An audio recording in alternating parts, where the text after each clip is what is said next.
अस्सलामुअलैकुम, बोल न्यूज़ में खुशामदीद। मैं हूँ शर्जील अरशद और मैं हूँ सनिया मलिक। हेडलाइंस आपने देख ली। बुलेटिन का आगाज़ करेंगे। भारत की जानिब से सिंतास मुआहदे की मुसलसल खिलाफ वर्जियाँ खित्ते के अमन को खतरे में डाल रही हैं। पानी जैसे बुनियादी हक पर सियासत नाकाबिल कबूल है।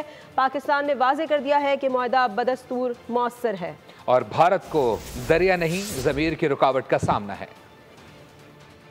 भारत एक बार फिर सिंतास मुआहदे की संगीन खिलाफ वर्जी पर उतर आया। पानी जैसे हसास मसले पर इसकी एकतरफा कार्रवाइयाँ खित्ते के अमन व इस्तेहकाम के लिए बड़ा खतरा बन चुकी हैं। नायब वज़ीर आज़म इसहाक डार ने वाज़ेह किया है कि भारत सिंतास मुआहदे को एकतरफा तौर पर मुअत्तल नहीं कर सकता। इनका कहना था कि भारत को 24 करोड़ आवाम को यरगमाल बनाने की इजाज़त नहीं दी जाएगी।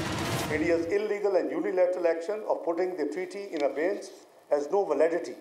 We have made very clear in the National Security Committee meeting, any action by India to divert the flow of water would be considered as an act of war. Pakistan will not allow India to hold its 240 million people hostage. तर्जुमान दफ्तर खारजा ने कहा किशन गंगा और रतले मंसूबे पर सालसी अदालत के ज़िमनी फैसले ने पाकिस्तान के मौक़िफ़ को दुरुस्त करार दिया है। अदालत ने अपनी मुकम्मल आईनी हैसियत को बरकरार रखते हुए तनाज़े को मुनसिफाना और मौसर तरीके से हल करने के अज़्म का अदा किया है। पाकिस्तान ने भारत पर जोर दिया है कि वो सिंतास मुआहदे को तमाम शिकों पर मुकम्मल और दयानतदारी से अमल करे, क्योंकि दरिया रोकना सिर्फ पानी नहीं हक छीनने के मुतरादिफ है। जंग के बाद मोदी की सियासत के दिन पूरे हो चुके। वो झूठे बयानी से इज्जत बचाना चाह रहा है। वज़ीर दिफा ख्वाजा आसिफ की मोदी पर कड़ी तनकीद। कहा कि शंघाई ताउन तंजीम के इजलास में भारत को अपनी बात मनवाने का मौका नहीं मिला। पाकिस्तान का मौक़िफ़ दुरुस्त था जिसे शंघाई ताउन तंजीम के इजलास में तस्लीम किया गया। कोई फरीक सिंतास मुआहदे को मुअत्तल नहीं कर सकता। पाकिस्तान ने जंग में नुकसान पहुंचाया। भारतीय फौज ने एक बार फिर एतराफ़ कर लिया। भारतीय दिफाई अताशी कैप्टन शिव कुमार के बयान ने मोदी इंतज़ामिया में खलबली मचा दी। शिव कुमार ने बयान दिया कि पाकिस्तान के खिलाफ कार्रवाई में भारतीय फ़ज़ाइया को तैयारों के नुकसान का सामना करना पड़ा। भारतीय अफवाज खुद मुख्तार नहीं बल्कि सियासी अहकामात की पाबंद हैं। मोदी हुकूमत की सियासी मुदाखलत के बायस भारतीय फ़ज़ाइया पाकिस्तानी फ़ौजी अहदाफ को निशाना ना बना सकी। भारतीय अताशी का बयान सामने आने पर कांग्रेस ने मोदी सरकार को आड़े हाथों ले लिया। और भारतीय खलाई रॉकेट चंद्रयान 3 के लाइव दिखाए गए मनाजिर दर हकीकत कंप्यूटर जनरेटेड ग्राफिक्स पर मुश्तमिल थे। Fake news watchdog white paper ने भारतीय खलाई प्रोग्राम की हकीकत को बेनकाब कर दिया। बताया कि भारतीय हुकूमत और गोदी मीडिया ने इन खलाई मिशंस को साइंसी कामयाबी के तौर पर पेश किया। हक़ाइक़ के मुताबिक भारत के खलाई मिशन सिर्फ सियासी पॉइंट स्कोरिंग और इलाकाई ताकत का मुजाहिरा थे। दहशतगर्दी की तरह भारत मक्कारी में भी बेनकाब हो गया। पता चला है कि भारतीय खलाई मिशन चंद्रयान 3 चांदवान पर नहीं पहुंचा था, बल्कि उसके मसनूई मनाजिर कंप्यूटर ग्राफिक्स का कमाल था। यानी मोदी ने पूरी दुनिया को बेवकूफ बनाने की कोशिश की। भारतीय खलाई मिशन की हकीकत फेक न्यूज वॉच डॉग की चश्मकशा रिपोर्ट मंजर आम पर आ गई। इसके मुताबिक इसरो का कमांड सेंटर टीवी पर दिखाए जाने वाले चंद्रयान 3 के मनाजिर में एक स्टेज शुदा माहौल पेश करता रहा। 65 सफ़हात पर मुश्तमिल व्हाइट पेपर ने सवालात उठाते हुए लिखा, इसरो ने चांद की जनूबी कुतुब पर उतरने का दावा किया, जबकि लैंडिंग पॉइंट असल कुतुब से 630 किलोमीटर दूर वाक़ था। भारत का चंद्रयान 3 मिशन बैनुल-अक़वामी साइंसदानों बिलखुसूस चीनी माहिरीन के एतराज़ात का शिकार है, क्योंकि भारत ने इस मिशन के बाद नामुनासिब साइंसी डाटा शाया किया और न ही लैंड रोवर की मालूमात फराहम की। हकीकत यह है कि चंद्रयान 3 में खुदकार नेविगेशन और रोवर की आज़ाद हरकत के दावे भी फनी खराबियों की वजह से पूरे न हो सके। बात करेंगे मानसून की पहली बारिश ने ही कराची का हुलिया बिगाड़ दिया। शहर में इतनी बारिश नहीं हुई जितने मसाइल खड़े हो गए। टूटी फूटी सड़कें मजीद खस्ता हाली का शिकार हैं। दुश्वार सफ़र पर पुरखतर हो गया। शहरी मुश्किलात से दो चार। सीवरेज सिस्टम भी दरहम बरहम हो गया। मॉनसून के पहले स्पेल ने ही कराची को कचराची बना दिया। बारिश के बाद मौसम तो अच्छा हो गया, लेकिन शहर कायद की हालत मजीद अबतर हो गई। कुछ देर की बारिश ने टूटी फूटी सड़कों को मजीद उधेड़ कर रख दिया। छोटे गड्ढे बड़े और बड़े गड्ढे और बड़े हो गए। शहरियों का गिरना और गाड़ियों का फंसना मामूल बन गया। आमदोरफ्त में शदीद मुश्किलात, हादसात में इजाफा, शहरी अजियत में मुब्तला। ये रोड को काफी अरसा हो गया, हमें परेशानी हो रही है कारोबार करने में, और जिस दिन से बारिश हुई है इसके कोई भी नहीं इसकी ना तामीर के लिए आया। लोग यहाँ पे गिर रहे हैं, खड्डों में पानी भरा हुआ है। जब भी बारिश आती है हमें मसला बन रहा है, इसमें इधर पानी भर जाता है, आगे चुरंगी ऊपर है और जो है रोड वो नीचे है। इस वजह से पानी भर जाता है और खड्डे बन जाते हैं शहर में सीवरेज सिस्टम भी दरहम बरहम हो गया। कीचड़, गंदगी, ताफुन, निजाम जिंदगी मुतासिर, नकासी आब का नाकिस इंतजाम आवाम के लिए दर्दे सर बन गया। हर साल शहर कायद में बारिश के बाद यही हाल होता है, लेकिन कोई सबक नहीं सीखा जाता। हुक्काम सिर्फ वादे करते हैं, अमली इक़दामात कहीं नजर नहीं आते। शहरियों का शिकवा, मुतालबा किया कि नकासी आब का निजाम और सड़कों की हालत को बेहतर बनाने के लिए मौसर इक़दामात यकीनी बनाए जाएं।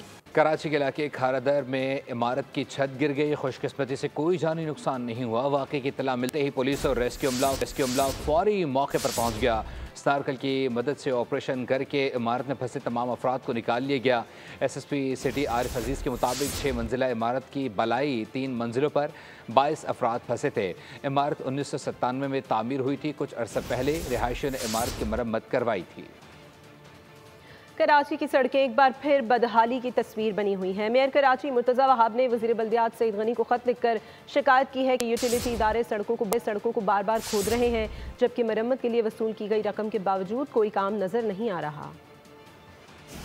कराची की सड़कें एक बार फिर बदहाली का शिकार है। मेयर कराची मुर्तज़ा वहाब का वज़ीर बल्दियात सिंध सईद गनी को खत शिकायत की है कि हालिया बरसों में KMC और DMCs ने सिंध हुकूमत की मदद से सड़कें बनाई, लेकिन यूटिलिटी इदारे मुसलसल इन्हें खोदते रहे। मुर्तज़ा वहाब ने कहा कि गैस की फराहमी जरूरी है, लेकिन सड़कों की मुरम्मत भी इतनी ही अहम है। DMCs ने रोड कटिंग चार्जेस वसूल किए, मगर उसके बावजूद सड़कों की हालत जूं की तूं है। खत में निशानदही की गई कि वज़ीर आला सिंध से मुलाकातों में सड़कों पर फंड खर्च करने की बात की गई है, लेकिन नताइज नजर नहीं आए। मेयर कराची ने मुतालबा किया है कि तमाम TMCs को हिदायत दी जाए ताकि अवामी मुश्किलात का फौरी इज़ाला किया जा सके। सिंध वाले हो जाएं तैयार, मानसून का दूसरा स्पेल बरसने को है तैयार। मानसून का अगला स्पेल 5 जुलाई से सिंध में दाखिल होगा। महकमा मौसमियात के मुताबिक कराची में मानसून का मौसम जज़वी अवरालूद और मरतूब रहने का इम्कान है, जबकि रवा साल शहर कायद में सिंध भर में मामूल से ज़ायद बारिशों की पेशगोई की गई है। PDMA की जानिब से सिंध, पंजाब और खैबर पख्तूनख्वा में बारिश, सैलाब और लैंडस्लाइडिंग के बायस जानी और माली नुकसानात की रिपोर्ट जारी कर दी गई है। सिंध में 13 हलाकतें, पंजाब में 18, खैबर पख्तूनख्वा में 22 और बलूचिस्तान में 7 अफराद जाँ बहक हुए हैं। मानसून का पहला स्पेल कल 1 जुलाई तक जारी रहेगा। 25 से 29 जून सिंध में मानसून के पहले स्पेल में मुख्तलिफ हादसात। सिंध भर में 13 अफराद जाँ बहक और 33 जख्मी हुए। कराची में 4, थरपारकर में 3, बदीन में 2, हैदराबाद में 2, उमरकोट और खैरपुर में 1 हलाकत हुई। पंजाब में मानसून बारिशों के बायस 18 शहरी जाँ बहक हुए, 27 गैर मुतासर, 57 शहरी जख्मी हुए। जाँ बहक अफराद में 11 बच्चे, 3 खवातीन और 7 मर्द शामिल हैं। खानेवाल और उकाड़ा में आसमानी बिजली गिरने से 2, मंडी बहाउद्दीन में 2 बच्चे बिजली के करंट लगने के बायस जाँ बहक हुए। DG PDMA के मुताबिक मानसून बारिशों का पहला स्पेल 1 जुलाई तक जारी रहेगा। खैबर पख्तूनख्वा में 25 जून से अब तक होने वाली बारिशों, तेज आंधी और फ्लैश फ्लड और लैंडस्लाइडिंग के बायस हादसात के नतीजे में मजमूई तौर पर 22 अफराद जाँ बहक जबकि 11 जख्मी हुए। बलूचिस्तान के इलाके लोरालाई में 4, ज़ियारत में 2 और नसीराबाद में 1 शख्स पानी में डूबकर जाँ बहक हुआ। मुल्क में मानसून के पहले स्पेल की तबाहकारियाँ, 3 दिन में 50 अफराद जान से हाथ धो बैठे। सिंध, पंजाब और खैबर पख्तूनख्वा में बारिश, सैलाब और लैंडस्लाइडिंग के बायस जानी और माली नुकसानात की रिपोर्ट जारी कर दी गई है। सिंध में 13, पंजाब में 18, खैबर पख्तूनख्वा में 22 और बलूचिस्तान में 7 अमवात रिपोर्ट हुई हैं। और पंजाब हुकूमत कुदरती आफात पर सियासत करने से गुरेज करे। मुशीर इत्तलात बैरिस्टर मोहम्मद अली सैफ की इस्लामाबाद में सहाफ़ियों से बातचीत कहा कि एविएशन हुक्काम ने मौसम की खराबी के बायस ऑपरेशन नामुमकिन करार दिया था। एयर एम्बुलेंस फंक्शनल है, उसका काम मरीजों को एक जगह से दूसरी जगह मुंतकिल करना है। सुप्रीम कोर्ट के फैसले पर तो मैं कौम के साथ अफसोस का इजहार ही करूंगा, अपने दुख का इजहार करूंगा कि पाकिस्तान में आईन और कानून की धज्जियां शायद वहां से उड़ाई गई हैं जो उसकी हिफाजत के जिम्मेदार थे। जहां तक इस वाक़े का ताल्लुक है, ये एक इंतहाई अलमनाक और अफसोसनाक वाक़या है और इस पर अफसोस का इजहार मैं इसलिए करूंगा कि यकीनन इसमें इंसानी जानें ज़ाया हुई हैं। मेरे ख्याल में उनको शायद अपना सूबा नज़र नहीं आ रहा, उनको भी मुरद इल्ज़ाम और एहतसाब के कटेन में लाना चाहिए। बाकी यह है कि हमने अपनी तरफ से जो भी कार्रवाई कानूनी मुमकिन है जिम्मेदारों के खिलाफ वो हम कर रहे हैं और इंशाअल्लाह तमाम जिम्मेदारों को कैफर किरदार तक पहुंचाएंगे। वज़ीर इत्तलात पंजाब अज़मा बुखारी ने कहा है कि वज़ीर आला पंजाब मरियम नवाज के दौरे हुकूमत की कोई ऑडिट रिपोर्ट सामने नहीं आई।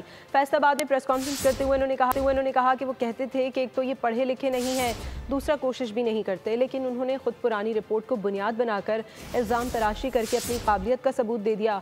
उनका कहना था कि इस ऑडिट रिपोर्ट को करप्शन करके स्पेन जाने वाले मोनिस इलाही ने शेयर किया है। इस रिपोर्ट पर माली साल 2023 और 24 लिखा है। ये ऑडिट रिपोर्ट परवेज़ इलाही के दौर की है।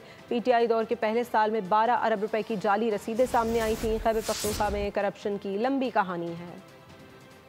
पीएम नवाज शरीफ साहिबा की हुकूमत की अभी तक कोई ऑडिट रिपोर्ट नहीं आई है और ये ऑडिट रिपोर्ट का हिस्सा है जिन जाहिलों को, जो एक तो पढ़े लिखे नहीं, इसको सबसे ज्यादा किसने जो है वो सबसे पहले ट्वीट किया, उसने, जो अपने वालिद साहब की 6-7 महीने की हुकूमत में इतने इतने बड़े पैसों के बैग भर के स्पेन भाग गया था, जिसका नाम है मोनिस इलाही। बहुत clearly the audit report 24-25 covers the financial year 23-24। Audit for the financial year 22-23 was also conducted और ये वो दौर है परवेज़ इलाही का जिसके अंदर जो है वो ये तमाम चीज़ें देखने में आई। कराची में सिंध एम्प्लॉयज़ का एहतजाज शिद्दत इख्तियार कर गया। सूबाई हुकूमत से मुज़ाकरात नाकाम, मुज़ाहिरीन की रेड जोन जाने की कोशिश, पुलिस का लाठी चार्ज और शेलिंग, वाटर कैनन का भी इस्तेमाल किया गया। पुलिस ने मुतअद्दिद मुज़ाहिरीन को हिरासत में ले लिया। हक इत्तेहराक, सिंध के सरकारी मुलाजमीन सरापा एहतजाज। कराची प्रेस क्लब पर एहतजाजी मुजाहिरा, तनख्वाहों और पेंशन समेत दीगर मराद में इजाफे का मुतालबा। हमारे जो मेन 3 मुतालबात हैं, जो है हमारी जो सैलरी है वो कम से कम 50% बढ़ानी चाहिए। सिर्फ और सिर्फ सिंध और बलोचिस्तान रहते हैं वो नाजायज़ी क्यों है हमारे साथ, और उसके अलावा जो हमारा DRA अलाउंस है जो दूसरों सूबों की तरह हमारे सूबों में भी बढ़ाया जाए। सिंध एम्प्लॉयज़ अलायंस के हुकूमती वफ़द से मुज़ाकरात नाकाम हो गए। मुज़ाहिरीन की वज़ीर आला हाउस जाने की कोशिश, पुलिस ने धावा बोल दिया। मुज़ाहिरीन को मुंतशिर करने के लिए आंसू गैस की शेलिंग, वाटर कैनन का भी इस्तेमाल किया गया।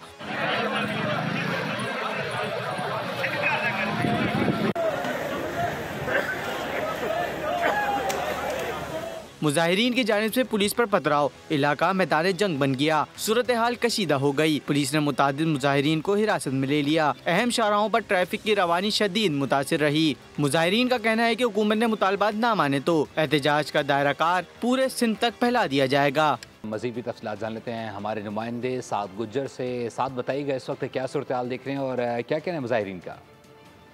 हाँ जी बिल्कुल, सिंध एम्प्लॉयज़ अलायंस की जानिब से 11 घंटे बाद भी एहतजाज जो है वो जारी है। क्या मुज़ाकरात हैं जो 2 मरतबा होने के बाद भी कामयाब ना हो सके, जिसके बाद अब क्या मुतालबात हैं? बताया जा रहा है कि 250 से 300 असातिज़ा यहाँ से गिरफ्तार भी किए गए हैं। शेलिंग भी यहाँ पर की जा रही है। जलाओ घिराव के मामला भी यहाँ पर चल रहे हैं। हमारे साथ जो है वो अशरफ खासकली साहब मौजूद हैं। सर, क्या मामला हैं ये सारे? हमने सिंध गवर्नमेंट को जो चार्टर डिमांड पेश किया था उसमें 3 इशूज़ थे। 2025-26 की जो सिंध गवर्नमेंट ने बजट पेश की, वहाँ मुलाजमों की तनख्वाह 10% बढ़ाई है इन्होंने। चीफ मिनिस्टर ने एक सीनियर मिनिस्टर की निगरानी में एक कमेटी भेजी थी जिसने हमारे साथ कमिश्नर के साथ उसकी ऑफिस में टास्क किए। अभी DIG और SP आए थे। मैंने 1 घंटे का अल्टीमेटम दिया था कि 1 घंटे में गिरफ्तार हमारे जो लीडर्स हैं हमें वापस दे दें, और ये जो प्रोटेस्ट है ये 1 दिन का नहीं, ये कंटिन्यू चलेगा। इस वक्त भी यहाँ पर जो है वो हम देख रहे हैं असातिज़ा एहतजाज कर रहे हैं। जो 300 से ज़ायद अफराद जो असातिज़ा गिरफ्तार हैं, बताया जा रहा है कि जब तक उनको रिहा नहीं किया जाएगा, जब तक हम लोग के साथ। बहुत शुक्रिया आपका। और सदर ममलिकत ने फाइनेंस बिल 2025-26 पर दस्तखत कर दिए हैं। सदर आसिफ जरदारी के दस्तखत के बाद कौमी असम्बली ने फाइनेंस बिल का गजट नोटिफिकेशन जारी कर दिया। बिल 1 जुलाई से नाफिजुल अमल हो जाएगा।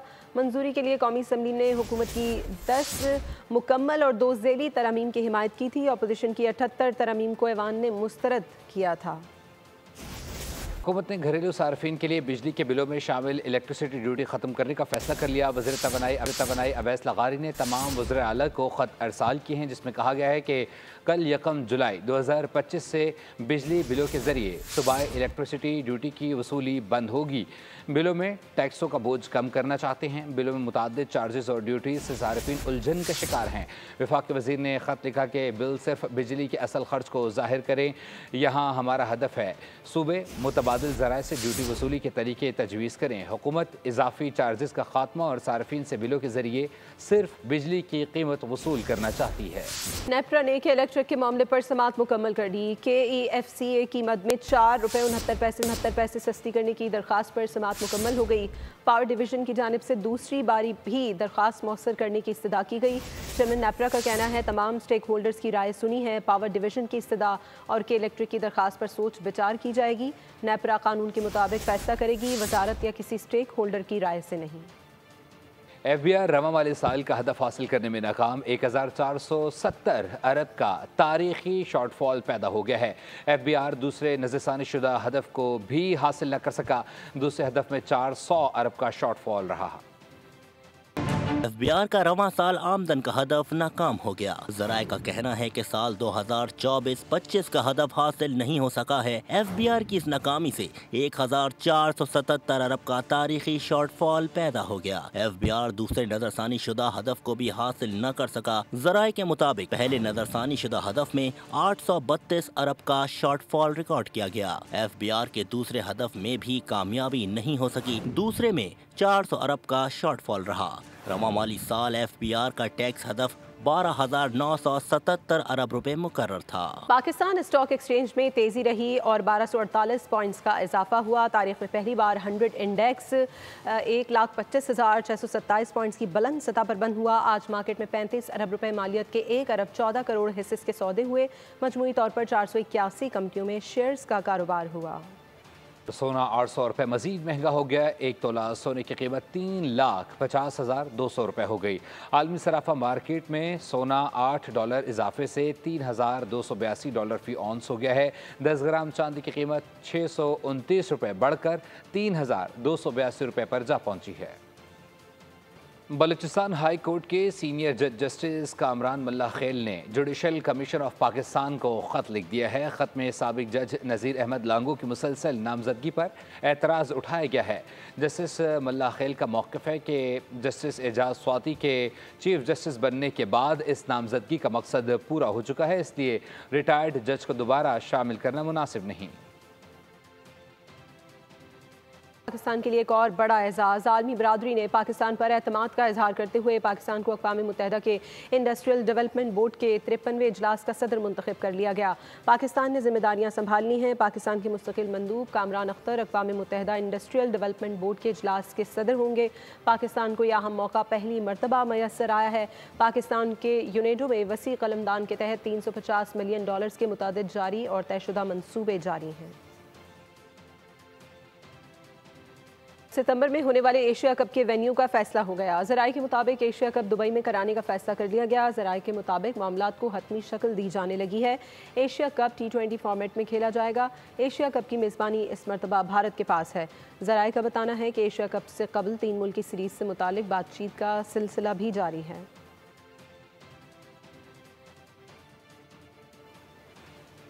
और बतौर भारतीय टीम के हेड कोच 11 टेस्ट मैचेस में से 7 में शिकस्त। इंग्लैंड से जारी सीरीज़ के पहले मैच में भी भारतीय टीम को हार की खिफ़त उठाना पड़ी है। आपको अपडेट करते चलें कि बुध से शुरू होने वाले दूसरे टेस्ट से कबल गौतम गंभीर के आसाब जवाब दे गए हैं। ज़राए के मुताबिक ड्रेसिंग रूम में भारतीय खिलाड़ियों से बात करते हुए फट पड़े, जबकि मुग़ल्लिज़ात बकते हुए कई खिलाड़ियों को करियर ख़त्म करने की भी धमकी दे डाली। जायसवाल समेत कई जूनियर्स खिलाड़ी उनकी शोला बयानी और गुस्सीले मिजाज का शिकार हुए। गौतम गंभीर ने इंग्लैंड के खिलाफ किसी भी सूरत में जीत का मुतालबा कर दिया। और शोहरा आफाक फुटबॉलर क्रिस्टियानो रोनाल्डो ने सऊदी अरब में मुस्तकिल रिहाइश की ख्वाहिश का इजहार कर दिया है। एक वीडियो पैगाम में रोनाल्डो ने कहा कि वो अपनी बाकी ज़िंदगी सऊदी अरब में गुजारना चाहते हैं। सऊदी अरब एक पुरअमन और महफूज मुल्क है जहां वो और उनका ख़ानदान खुद को घर जैसे माहौल में महसूस करते हैं। रोनाल्डो ने कहा कि मेरा ख़ानदान हमेशा मेरे फ़ैसलों की हिमायत करता है और हम यहाँ सऊदी अरब में बहुत खुश हैं, इसीलिए हमने यहाँ अपनी ज़िंदगी गुजारने का फ़ैसला किया है। फिलवक्त के लिए इतना ही। मज़ीद खबरों और अपडेट्स के लिए विजिट कीजिए हमारी वेबसाइट bolnews.com और देखते रहिए बोल। सब्सक्राइब करें और बेल दबाएं ताकि कोई खबर रह न जाए।